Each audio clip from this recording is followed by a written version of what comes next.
Bonsoir à tous et merci de nous rejoindre dans l'info continue ce lundi 13 avril 2026.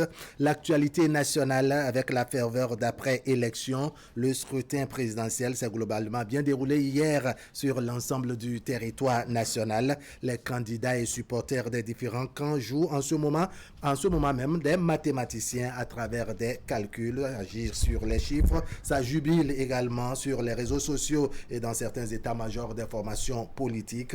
Quoi qu'il en soit, le scrutin d'hier aurait permis d'évaluer une fois de plus la démocratie béninoise, la solidité ou non de nos institutions, des institutions donc de la République, et de tirer les enseignements nécessaires pour notre vivre ensemble et la volonté d'opter pour le progrès. Eh bien, on fait ce soir un focus sur les temps forts d'une journée électorale et ses à côté en lien avec le message que le peuple béninois a bien voulu passer à travers les urnes hier dimanche. En plateau, Armand Videgla. Armand Videgla, bonsoir. Bonsoir Ahab, bonsoir à tous. Allez, vous êtes en face de Jacques Adamado. Jacques, bonsoir. Ahab, bonsoir. Bonsoir Armand. Bonsoir. Merci. Allez, merci pour votre disponibilité, n'est-ce pas? Je vais préciser qu'on lit sur les réseaux sociaux cette actualité en attendant, n'est-ce pas, qu'on ait de plus amples confirmations, pour ne pas dire de plus amples détails. Ce message qui viendrait du parti Foscori pour un Bénin émergent. En tout cas, le communiqué est signé de Paul Hunkpe, candidat donc à cette élection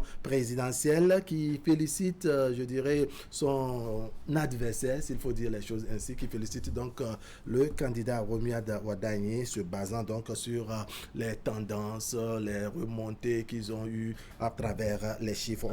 On aura dit deux mots en attendant qu'on ait beaucoup plus de précision. Je voudrais vous écouter sur comment vous avez, vu le scrutin d'hier dimanche, Jacques Adamado.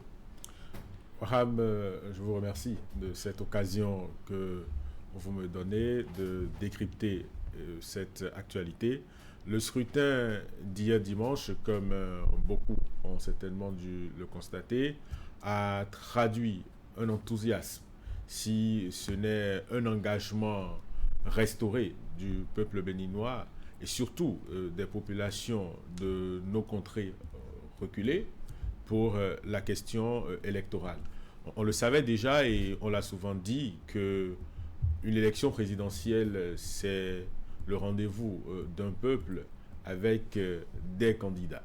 Et cela, cette fois-ci, nous l'avons remarqué de façon particulière, avec un intérêt qui s'est manifesté au-delà de ce que l'on a pu observer au cours des dernières décennies. D'accord. Et c'est tout à notre honneur, oui. Et nous ne pouvons que féliciter le peuple béninois dans son intégralité. D'accord. Alors, que dire de ce qui s'est passé hier, je salue le calme.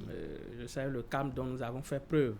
Et je salue aussi la sérénité dont notre peuple a fait preuve hier en allant voter. Et je salue aussi cet engouement relatif. Je le dis relatif parce que, en attendant les chiffres des institutions chargées de l'organisation, notamment la Sénat, oui. Et des retours que nous avons eus quand même, et c'est surtout à l'intérieur du pays, les gens sont sortis pour aller accomplir ce devoir civique. Je crois que dans les prochaines heures, nous aurons les résultats des institutions, notamment la Sénat. D'accord. Et, je crois que ça ne va pas tarder. Oui. En tout cas, on a un dispositif mis en place, n'est-ce pas, pour suivre les choses au niveau de la Commission électorale nationale autonome Sénat. En tout cas, on a des équipes disponibles pour nous apporter les détails nécessaires venant donc de cette institution chargée de l'organisation des élections. Alors, il y a un autre détail. Il y a que, malgré l'expérience de la Sénat pour les élections communales et législatives du 11 janvier dernier, il y avait eu des couacs, les différents camps se sont plaints de la façon dont les choses ont été organisées. On avait noté des retards par endroits. L'institution même a reconnu, je dirais, ces mal-donnes-là. Il se trouve que pour cette présidentielle, à la limite, on peut dire qu'on a tiré leçon de tous ces maladresses et que les choses se sont corrigées. C'est bien le cas et vous savez, c'est la première fois qu'on a eu des élections générales. Oui. 3 scrutins se sont déroulés en l'espace de quelques mois au cours d'une même année. Et les élections communales et législatives ont servi un peu comme d'examen blanc pour l'examen final. Une forme de test en quelque sorte. Ce qui donc a permis, comme vous l'avez dit, de tirer les enseignements de cette expérience-là, et à la grande satisfaction de la plupart des électeurs, le dispositif mis en place par la Sénat a vraiment répondu aux attentes et a corrigé les dysfonctionnements qu'on a pu observer en janvier dernier. D'accord.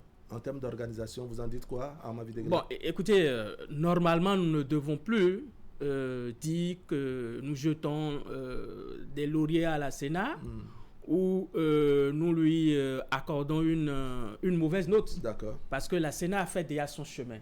Et dans l'organisation des élections dans notre pays, et que ce soit dans la sous-région ou ailleurs, les gens viennent s'inspirer de cette ingéniosité que nous avons eue au début des années 90. Parce que les gens n'accordaient pas leur violon pour que le ministère de l'Intérieur se charge de l'organisation des élections. Et donc, nous avons fait du chemin avec la Sénat. Et donc, je n'ai pas compris ce qui s'est passé en réalité en janvier dernier.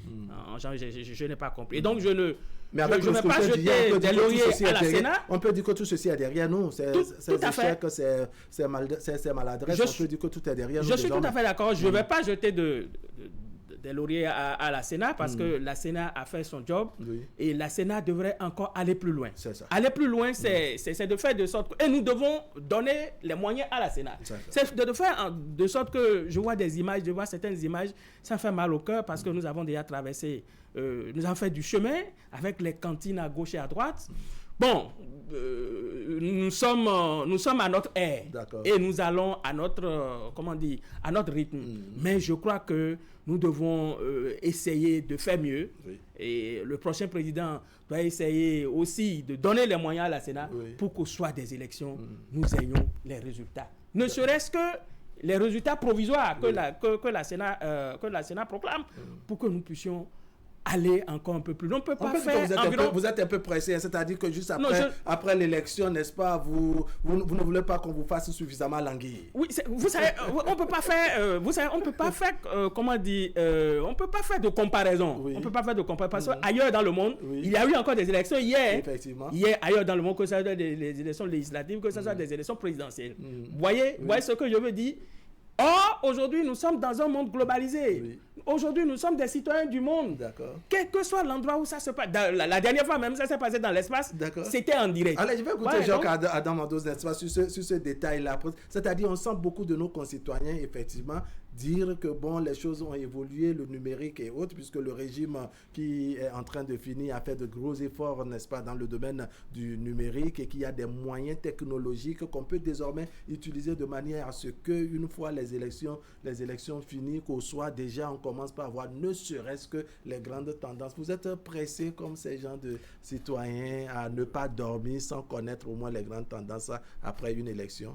Vous savez, moi je suis tourné vers l'avenir et je voudrais dire à mon vis-à-vis que moi je reste convaincu que les prochaines échéances, en l'occurrence d'ici 7 ans, que les choses auraient beaucoup évolué.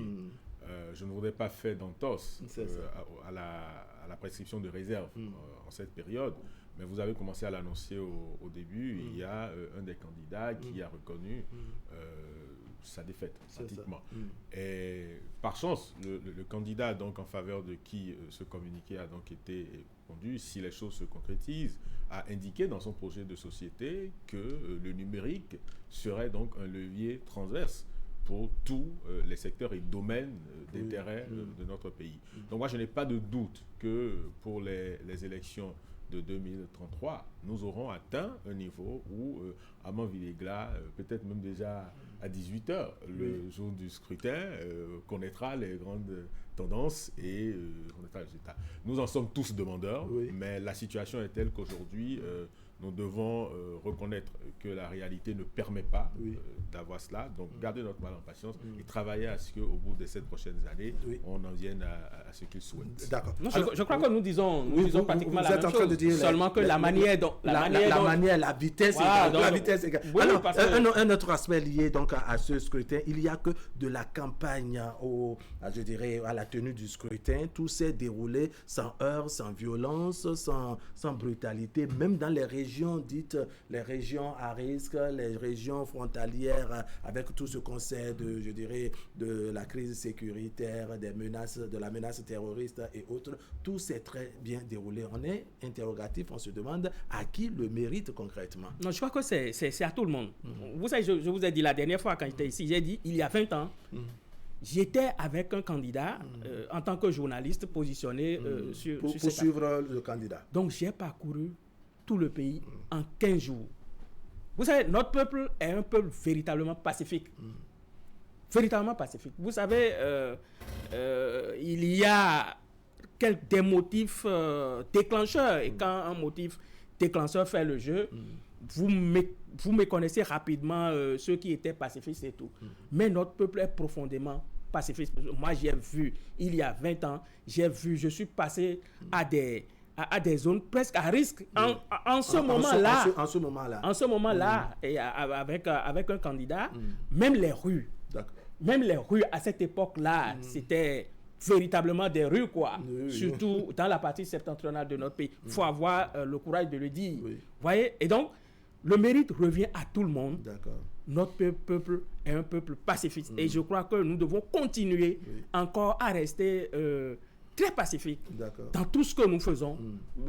Quelles que soient les colères, quel que soit tout ce qui se passe, je crois qu'à tête reposée, nous ferons beaucoup de choses. Je crois que notre peuple fait preuve de cette paix que l'on n'imagine pas. D'accord. Jacques Adomado, vous avez fait attention, vous avez été attentif à ce volet, pour la façon dont les choses se sont déroulées, même depuis la période de campagne. On se dit, bon, les candidats, ils vont sur les mêmes terrains, prêcher leur évangile aux mêmes populations, au-delà de quelques pics, n'est-ce pas, qui frisent un peu, je dirais, la raillerie. Il y a que tout s'est déroulé sans brutalité, sans heurts, sans rien.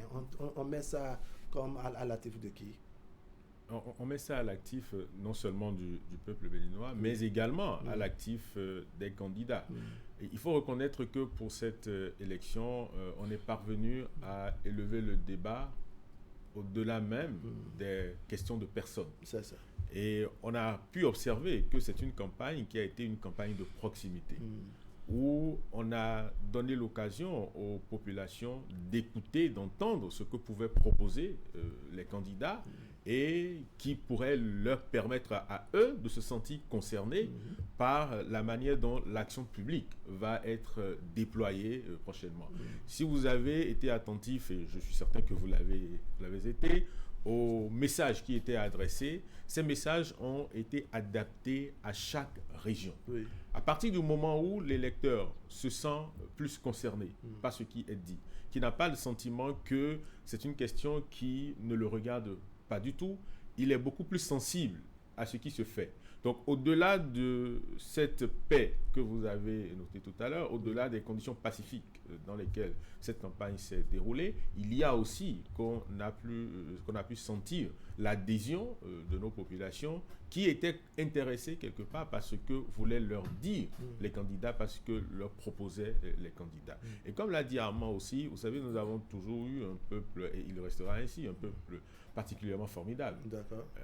Donc, une fois de plus, ce qui s'est passé ressemble aux Béninois. D'accord. Au-delà des acteurs politiques, au-delà des mouvements qui ont accompagné, au-delà de cette passivité, je dirais, le caractère pacifique, j'allais dire, des populations, est-ce qu'il n'y a pas eu un travail de l'ombre qui a été fait et que, bon, les forces de défense et de sécurité ont pu apporter une certaine accalmie, en fait, une certaine contribution pour permettre à nos populations non seulement de se sentir beaucoup plus dans la quiétude et se comporter également en homme responsable sur le terrain et dans les urnes? Oui, c'est possible, mais nous ne sommes pas en période de conflit. Nous ne sommes pas en période de conflit. Oui. C'est vrai, nous avons. Oui, mais il y a quand même un autre regard qu'on porte sur les communes qui sont des communes frontalières, les communes où en tout cas on parle souvent d'attaques terroristes et autres. Mais on se dit que même dans ces milieux, tout s'est très bien passé, que ce soit en période de campagne, on a vu les candidats faire le tour dans ces zones et autres. Est-ce qu'il n'y a pas un travail que les forces de sécurité ont pu également faire pour que vraiment on puisse se sentir à l'aise et sortir voter, parce que bon, ça pouvait poser problème. Je suis d'accord, pour une élection, c'est toute une machine qui est mise en branle pour gérer cette machine-là. Les forces de défense et de sécurité sont, je vais même dire, ils sont au cœur même de cette machine qui est mise en branle et pour pacifier notre pays et pour sécuriser. Vous voyez, même les candidats ont des... que ce soit leur manifestation, que ce soit eux-mêmes, sont sécurisés. Je crois que c'est vrai, nous devons décerner un satisfecit à nos forces de défense et de sécurité qui ont accompli leur tâche et malgré, malgré la situation tout de moins, un peu à gérer dans ces régions-là. Je crois qu'elles ont fait quand même un travail formidable pour que nous ayons quand même d'abord une campagne électorale.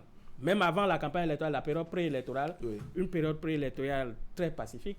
Nous avons eu une campagne électorale aussi pacifique. Et puis, nous avons voté hier dans la paix. Et donc, nous devons quand même saluer aussi le travail qui est fait aussi à ce niveau. D'accord. Il n'y a que les deux camps, pour ne pas dire les deux candidats, se battaient pour la question de la mobilisation. C'est-à-dire, on invitait les populations à sortir massivement, accomplir leur devoir civique. Pensez-vous que cet engouement, on l'a eu, je dirais, à travers les urnes. En attendant, c'est vrai qu'on ait les chiffres officiels proclamés par les institutions. Est-ce que vous pensez vraiment que ça s'est matérialisé dans les urnes hier? Alors, je pense que, sans équivoque, cela s'est manifesté, puisque nous avons pu observer sur ce qui a circulé abondamment sur les réseaux sociaux qu'il y avait de longues files d'attente qui ont pu se constater au niveau de plusieurs centres de vote, surtout dans les régions reculées. Il y a aussi et cela s'explique, si vous avez bien observé sur les 6 derniers mois, les populations, soit réunies au sein d'organisations citoyennes, de mouvements politiques, d'associations de développement, ont manifesté un intérêt à participer à cette élection, à se faire entendre, à compter. Et il y a eu également une campagne de sensibilisation qui a parcouru tout le pays. Et ce qui est bien, c'est que cette campagne a été animée pour la plupart du temps par des personnes qui n'ont pas de coloration politique très poussée. Donc on a eu le sentiment que le citoyen béninois a eu envie de se faire entendre, a eu envie de participer à cette élection. Et ce qui s'est passé hier, à travers cette forte participation qu'on a pu observer, n'est que l'aboutissement de tout ce processus. Et une chose importante également, c'est qu'on a fait en sorte de ne pas donner l'impression aux Béninois que des régions s'opposaient, que des personnes s'opposaient. On a eu plutôt à cœur de travailler à ce que tous les Béninois se disent « mais là, on a une espérance nouvelle que nous devons vivre ». Et ça a été beaucoup plus une question de comment se positionner par rapport à cette nouvelle espérance, comment y contribuer et surtout comment bénéficier des fruits de ce qui va être fait. Donc, personne n'a vraiment voulu rester en marge de ce qui va se dérouler au cours du prochain septembre. Alors, dans votre première prise de parole, Armand Videgla, vous soulignez combien, n'est-ce pas, en termes de mobilisation, les choses sont plus ou moins relatives en attendant qu'on ait les chiffres officiels donc, de la Sénat. Comment on explique cela? Parce qu'il y a, qu'on se disait, non, on n'a que 2 candidats, le match est déjà plié. Bref, il y a ce commentaire qu'on recevait de part et d'autre sur les réseaux sociaux, mais on se dit que dans la pratique, hier dimanche, les donnes ont changé à la limite. Bon, oui, je crois que aller voter est un devoir. Aller voter est un devoir. Mais le vote même est un droit. le vote même est un droit. Et aller voter est un devoir. Je crois que chacun de nous a pris quand même conscience de ce que il faut aller exprimer quand même son vote. De toutes les manières, votre voix quand même compte. Et l'élection qu'il y a, c'est l'élection du président de la République. C'est-à-dire, nous élisons le premier d'entre nous. Oui. Nous n'avons pas encore, peut-être que dans 10 ans, dans 15 ans ou dans 20 ou dans je ne sais pas quand, nous pourrons changer de régime. Aujourd'hui, nous sommes dans un régime présidentiel et c'est le président de la République qui est je vais dire en griffe, pour être un peu vulgaire, le grand patron. D'accord. Et donc, c'est lui qui nous représente un tout petit peu partout. Oui. Et je crois qu'il y a une prise de conscience. Ce qui me gêne, et je l'ai déjà exprimé sur ce plateau, c'est l'obsession des uns et des autres à parler de taux de participation, de ceci, cela. Et vous ne voyez pas d'intérêt. Devenu un slogan. Devenu un slogan pour qu'on puisse aller dire aux oreilles de certains de sortir pour aller voter. Est-ce que c'était un slogan? Est-ce que ce n'était pas une sensibilisation? Est-ce que les gens ne se disent pas que la maturité du peuple... Oui, est-ce que les gens ne se disent pas que oui, c'est un droit pour certains, c'est un devoir selon là où on est situé? Un droit à partir de 18 ans. Oui. Mais un devoir... Vous qui est-ce que cette sensibilisation, ces différentes sorties, est-ce que c'est pas qu'on se dit, bon, certains ne savent pas encore que c'est leur droit, que c'est leur devoir, et que c'était juste une sensibilisation? Oui, je crois que vous savez, sur ce point, vous aurez raison. Sur ce point, vous aurez raison. Oui, sur ce point, vous aurez raison, parce qu'il y a ce qu'on appelle les primo-votants et qui ne sont pas aussi conscients de l'enjeu. Naturellement. Oui, sur ce point, vous avez tout à fait raison. Oui. Il y en a qui sont même des adultes et qui ne savent pas que c'est leur droit, que c'est leur devoir également. Oui, je suis d'accord. Le problème qui s'est posé à moi, et c'est mon ressenti personnel, c'est une obsession. C'est devenu une obsession et qui a quand même fait éclipser l'essentiel. C'est ça. Qui a quand même fait éclipser l'essentiel. Vous pensez que ça revenait trop dans les discours? Non seulement ça revenait trop dans les discours, les gens disaient, oui, comme vous l'avez dit, que le match est plié et que en réalité, ce qu'il faudra faire maintenant, que c'est le taux de participation. Quand j'entends ça, ça m'énerve. Non, c'est peut-être l'orientation du discours. C'est peut-être l'orientation du discours, la formulation. Je pense que ce n'était pas une obsession. Je pense que c'était une préoccupation. C'était un défi qu'il fallait le relever. Et pourquoi? Vous savez, on l'admettra tous, chacun a sa part de responsabilité à assumer. Au cours des dernières décennies, l'action publique s'est éloignée du citoyen. Au cours des dernières décennies, il y a un fossé qui s'est creusé entre le citoyen et son dirigeant. À tel point qu'on en était arrivé à une situation où la plupart des citoyens ne se sentaient plus concernés par l'action publique. Ce qui était devenu dangereux et préjudiciable pour notre vivre ensemble. Il était donc important qu'on rappelle aux uns et aux autres que les dirigeants ne sont en réalité que des personnes à qui on confie un mandat. Une mission. Et que les véritables dépositaires de la souveraineté nationale, c'est le peuple pris dans son intégralité. Et que pour que nous continuions d'avoir une gouvernance qui s'améliore, le citoyen a besoin d'être conscient des droits, des prérogatives et de la force de son action sur la personne qu'il mandate. Et on dit que la répétition, elle est pédagogique. Le dire juste une fois, ça n'aurait pas suffi. Parce que nous sortons d'une période qui a été longue, qui a comporté ces insuffisances. Donc, en clair, l'exercice était nécessaire. Il était nécessaire, il était bienvenu et il a été salutaire. Parce qu'au-delà de cette campagne de sensibilisation, on a pu observer qu'hier, le jour du scrutin, les gens se sont mobilisés au niveau des mouvements, au niveau des associations, au niveau des partis politiques pour faciliter l'accomplissement de ce devoir. Parce que ça a beau être un devoir, ça a beau être un droit, ce n'est pas toujours aisé pour un citoyen de parcourir 5 km pour aller voter. Ce sont des situations que nous avons encore et qui vont peut-être se corriger, on l'espère. Donc, j'ai mon droit, je veux l'exercer. Si j'ai quelques difficultés et que je n'ai pas de la motivation, que je n'ai pas du rappel, quelque part, mon ardeur peut être émoussée. D'accord. Donc, pour moi, ce n'était pas inutile Oui. de le faire. Ce n'était pas inutile. Oui, Ama Videgla, qu'il s'agisse d'une obsession, d'un rappel, d'une sensibilisation ou quoi qu'il en soit, est-ce qu'effectivement, on a pu voir, je dirais, l'effet de tout ceci dans les urnes? Est-ce qu'il y a eu vraiment mobilisation selon vous quand vous regardez, je dirais, ce qui s'est passé même à l'intérieur du pays? On va juste attendre les institutions chargées de cela pour nous donner, les mais dans un cas comme dans l'autre, je dirais, il y a de ces chiffres qui circulent. Il y a le regard du journaliste, les données qu'on a avec les équipes déployées sur le terrain. Oui, je crois que de façon globale. Je crois que nous allons aller un tout petit peu plus que ce qu'on a eu pour les législatives et les communales. Oui, pas juste un tout oui. Moi, je suis un tout petit peu prudent. Mais on aura un peu plus. Et si on ne sait pas faire, on aura même un peu plus qu'en 2021. D'accord. En 2021. Et dès que les chiffres vont sortir, nous allons les commenter. D'accord. Et ce que je voudrais dire, c'est que je ne suis pas contre. Oui. Personne ne dit que vous êtes contre.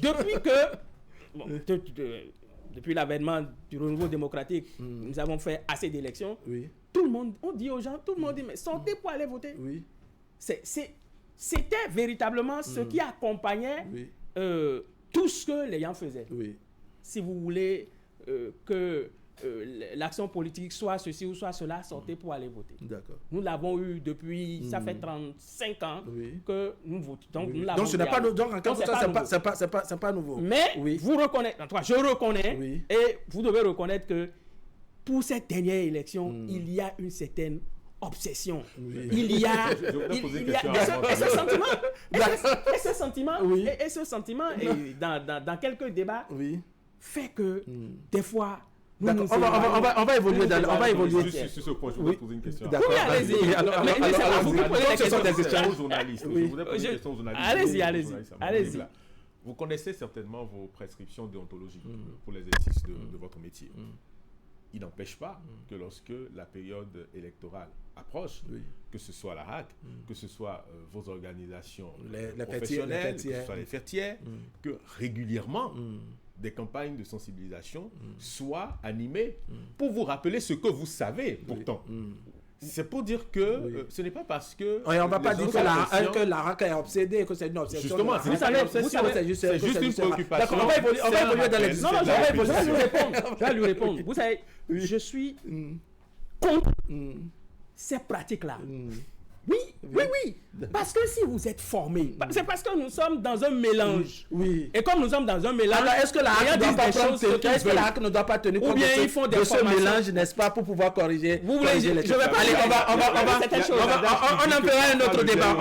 Allez, on va évoluer dans les discussions. Ce serait peut-être une autre thématique. Alors, si tant est qu'on note une certaine mobilisation, encore une fois, on est prudent en attendant les chiffres officiels de la Sénat. Si tant est qu'il y a mobilisation, comment on interprète ça?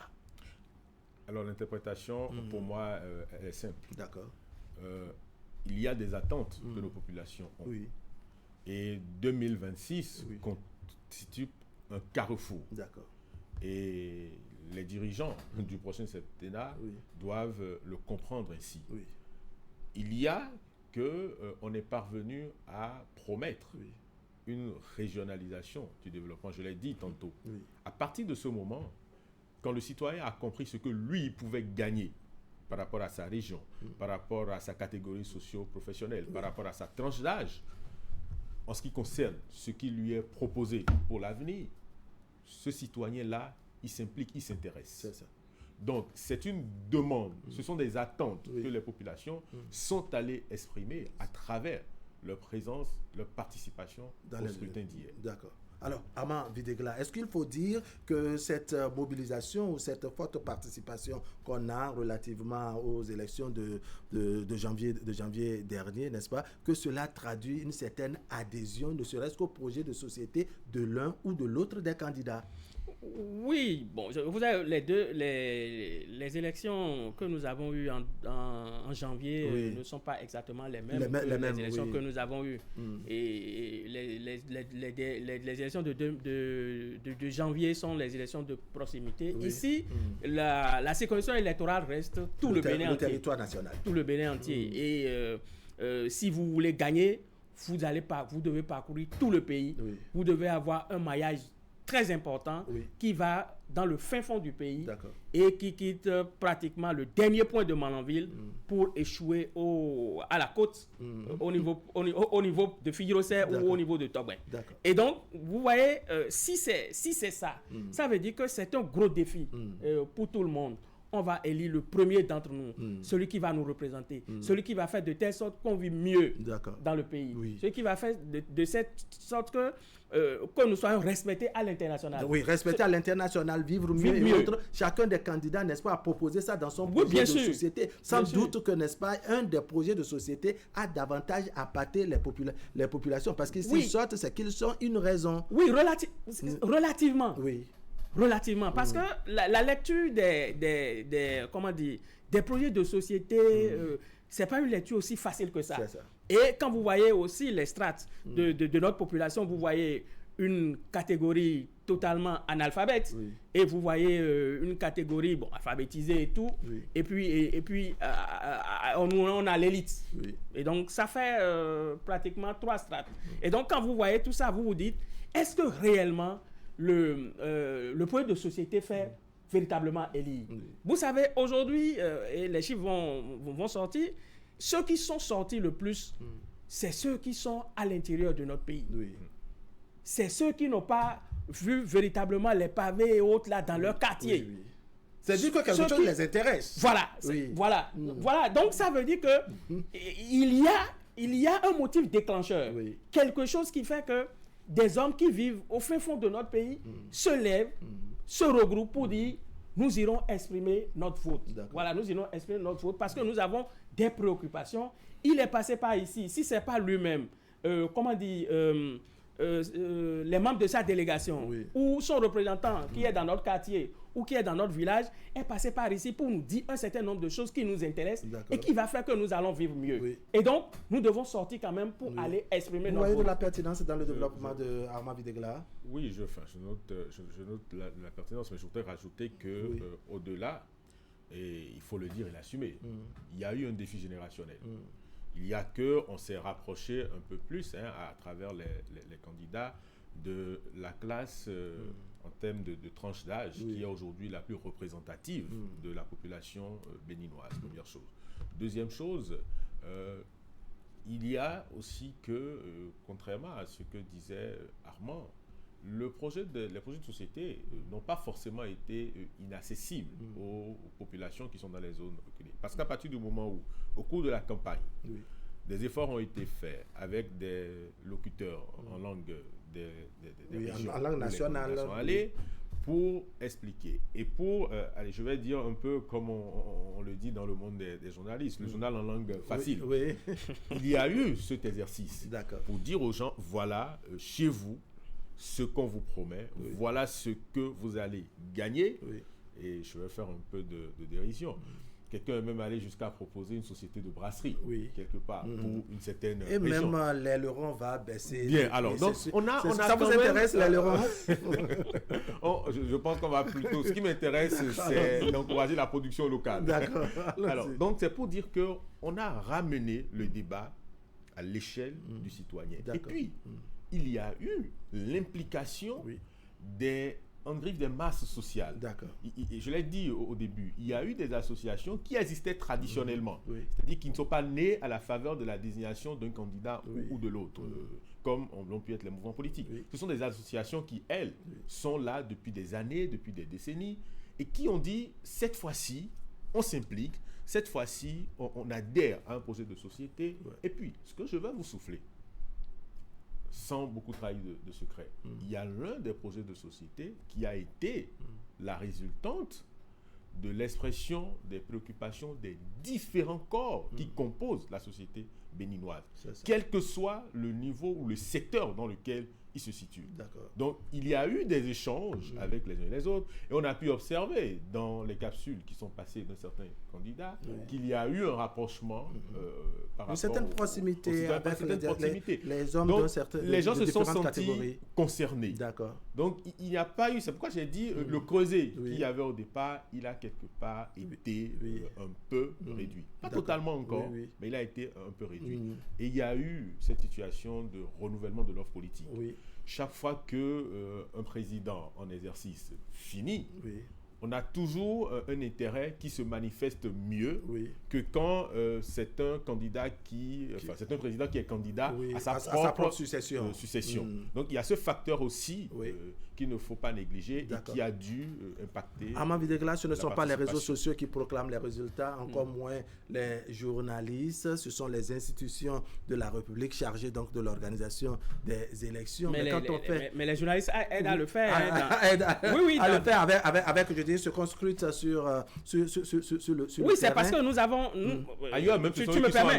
Voilà, c'est ce que je voulais... C'est parce que nous avons une société bizarre. On a une société bizarre. Non, elle est particulière. On va dire qu'elle est particulière. On va pas dire qu'elle est bizarre. Je le prends comme ça. Nous avons une société particulière. Nous avons une société bizarre.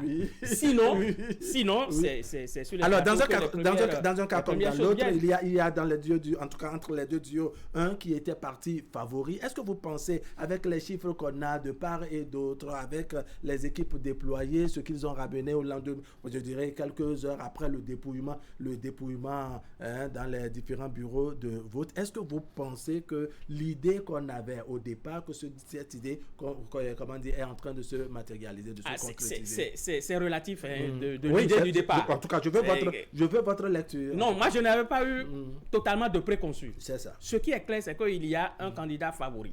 Et on en avait deux. D'accord. Vous voyez, on en avait deux. Et à l'époque, on faisait quand même aussi une certaine comparaison.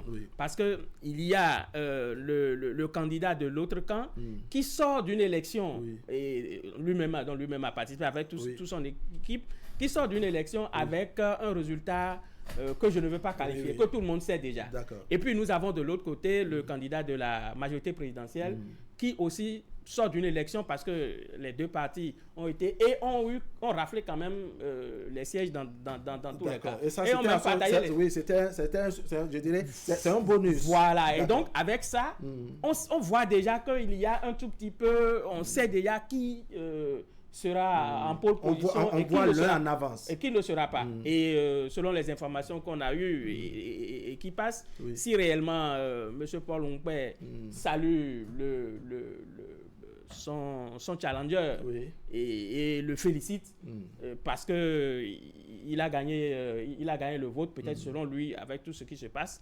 Et donc, je crois que ce ne serait que... Ça ne va pas surprendre. D'accord. Ça ne va pas en réalité surprendre. Alors, on a suivi un peu la campagne, que ce soit avant la campagne, durant la période de campagne également, tout un contingent autour d'un des candidats. Il y a ce détail-là que soulève également Armand Videegla, les élections communales, les résultats des élections communales et législatives, des partis, n'est-ce pas, soutenant un des candidats. Est-ce que vous pensez que tous ces éléments mis en place, n'est-ce pas, ont pu jouer à travers les urnes, si on s'en tient à ce qu'on a comme éléments, je dirais que ce soit sur les réseaux sociaux, les compilations de part et d'autre, en attendant les chiffres ou les résultats officiels de la Sénat, je le précise encore une fois. Oui, alors je vais une fois de plus le dire en français facile. On a une situation qui est tout simple.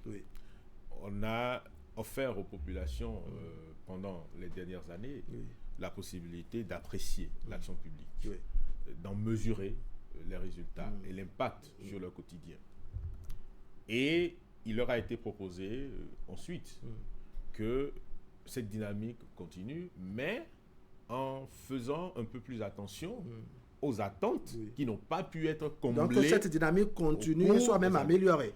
Il y a l'amélioration, c'est important. Parce qu'on a entendu le candidat dont vous parlez dire je m'inscris pour une nouvelle orientation de l'action publique parce que le chemin que nous avons parcouru nous donne aujourd'hui les moyens de mieux répondre aux attentes des populations. Donc si vous êtes un parent qui quand vous étiez fonctionnaire moyen, aviez l'habitude de répondre aux besoins de votre famille au mieux de vos capacités, vous comprenez que la famille a de meilleures espérances quand vous avez un poste qui vous donne, qui vous confère de meilleurs moyens. Parce qu'on se dit, il a déjà l'habitude. Par contre, si vous étiez, je m'excuse, un irresponsable, avec peu de moyens, si vous en avez plus, on se dira, il deviendra juste un gros irresponsable. C'est ça. Donc, je pense c'est-à-dire, il va gravir les échelons dans son les irresponsabilité. Donc, il y a eu cette réalité. Il y a aujourd'hui que nos populations dans les zones reculées se disent, ce qu'on a pu faire dans les métropoles viendra chez nous. Et ça leur a été promis. D'accord. Le candidat. Oui, et tout cela les a intéressés. Cela les a intéressés et ces populations-là, elles attendent cela. Donc je pense que ça a aussi participé. Alors il y a un détail, je ne sais pas si vous avez fait attention, malgré le poids de l'âge, on a vu, je dirais, les anciens présidents d'institutions, comme même les anciens présidents de la République. On a vu Nicéphore Dieudonné Soglo, on a vu, je dirais, les anciens présidents d'institutions, l'ancien président de la Cour constitutionnelle, malgré l'âge qui avance chez chacun, de sortir, voter à part les populations. Mais il y a un visage qu'on n'a pas vu. On a vu Patrice Talon aller voter également, mais il y a un visage, une personnalité qu'on n'a pas eu, notamment Boni Yayi, pour ainsi le citer, malgré toutes les mesures prises pour au moins dans son bureau de vote filmé, tel qu'on a pu faire aux autres personnalités. On ne l'a pas vu venir. Vous expliquez ça comment? Oh là là, moi je ne l'explique pas. Vous comprenez ça au moins? Je ne veux pas comprendre. Je ne veux pas comprendre. Pourquoi? Il n'a pas voulu. De toutes les façons, peut-être qu'il a fait de façon discrète. Je ne sais pas. Mais au-delà de lui, parce que la République est au-delà de lui, les gens sont sortis pour aller voter. Vous avez souligné le président Nicéphore Soglo. C'est ce qu'on a vu. Malgré le poids de l'âge, c'est ce qu'on a vu. Il s'est débrouillé à la limite. C'est ce qu'on a vu. Est-ce que vous savez que dans des villages, les gens ont plus de 80 ans, ils sont sortis pour aller voter. Pour moi, focaliser cette affaire-là sur un homme n'est pas important. Ah bon? Oui, ce n'est pas important. Ce n'est pas important. Mais c'est quand même une personnalité de la République. On se dit que bon, ce sont pourquoi avoir occupé un poste pareil, alors que tout à l'heure nous parlons de pédagogie, tout à l'heure nous parlons de devoirs civiques, nous parlons, je dirais, de droits et autres. On se dit que ce sont ceux-là qui doivent nous donner des exemples. C'est eux qui doivent servir de modèle. Vous pensez que moi, j'ai de leçons ou d'exemples à donner à quelqu'un qui a servi son pays? Mais est-ce que ça ne vous amène pas à vous questionner pourquoi quelqu'un qui doit donner, je dirais, servir d'exemple, n'est-ce pas, n'est pas allé accomplir le devoir à l'effet de servir ce Je vais être vulgaire. Je m'en gagne. D'accord. Je vais être vulgaire. On vous aurait compris. On va travailler pour que vous ne soyez pas vulgaire. Oui. Quelle lecture vous en faites quand il y a de ces grandes personnalités de la République qui ont occupé des fonctions, je dirais, les plus importantes, parce que président de la République, à la matière, c'est le poste le plus suprême, pour ne pas dire la fonction suprême de la République. On doit servir d'exemple. On se dit, est-ce que vous comprenez au moins comment on peut expliquer qu'un ancien chef d'État puisse pas aller accomplir son vote? Pour moi, c'est un non-événement. Ah bon? C'est un non-événement et je pense que... Vous semblez banaliser, les choses. Je vous dis, Wahab, c'est un non-événement. Je pense qu'on a réussi à traverser cette campagne sans que certaines figures tutélaires qu'on a pu observer comme clivage politique ne fassent l'objet de toute l'attention. Et je crois que c'est important que nous nous focalisons sur ce qu'attendent les Béninois. Et ce qu'attendent les Béninois, c'est dans l'avenir. C'est à partir de maintenant. Ce n'est pas lié. Et Boni Yayi n'est pas un Béninois. Boni Yayi n'est pas un Béninois. Il n'est pas un citoyen. Ce qu'attendent les Béninois, c'est sur la... Oui, lui aussi, c'est un des Béninois. Le vote d'un ancien président vaut autant que votre vote. Vaut autant que ma voix, vaut autant que la voix. Ça, c'est clair. C'est pas parce qu'on est président de la République qu'on vote au nom d'un département et autres. Ça, c'est vrai. Nous ne faisons pas forcément bien de donner l'impression que lorsque des actes ou des abstentions restent à prouver, parce que la personnalité que vous évoquez peut être allée voter en toute discrétion. Donc nous n'avons pas la preuve. Non, naturellement, on a bien fouillé. Voilà, on a bien fouillé aussi. On se dit, mais quand même. Vous n'avez forcément pas bien fouillé. Ou peut-être qu'il a des problèmes peut-être qu'il a des problèmes de santé, ou peut-être qu'il n'est pas au pays. Qu'il n'est pas dans le pays, qu'il a voté à l'extérieur. Mais on se dit que bon, oui, on pouvait donner de procuration et autres. Mais quand il n'y a pas eu procuration, est-ce que ça vous amène à vous questionner? Vous n'avez pas pu tout vérifier, certainement. Alors, il ne faut pas, et je le disais, qu'on en vient à des situations où on pense que les actes ou les abstentions posées par certaines personnes doivent susciter plus d'intérêt parce qu'elles ne sont plus dans la charge. Quand elles sont dans la charge, on peut comprendre. Il s'agit d'institutions, etc. Quand elles ne sont plus dans la charge, elles restent des personnalités, certes.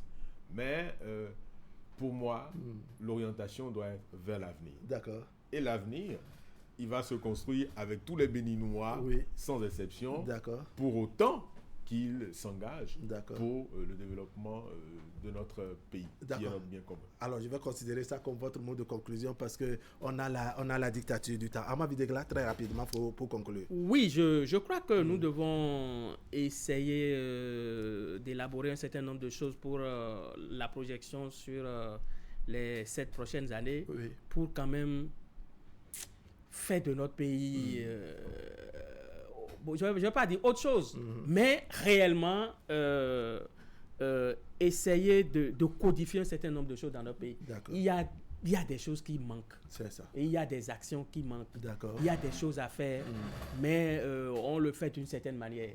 Je crois que pour les 7 prochaines années, nous ferons autre chose. Ama Videgla, merci beaucoup. Merci beaucoup. Damado, merci également. C'est moi qui vous merci remercie. également. Mesdames, Messieurs, ce serait tout pour aujourd'hui. Merci de nous avoir suivis. L'information continue sur Canal 3 Bénin. Tout à l'heure à 23h, vous avez la rediffusion.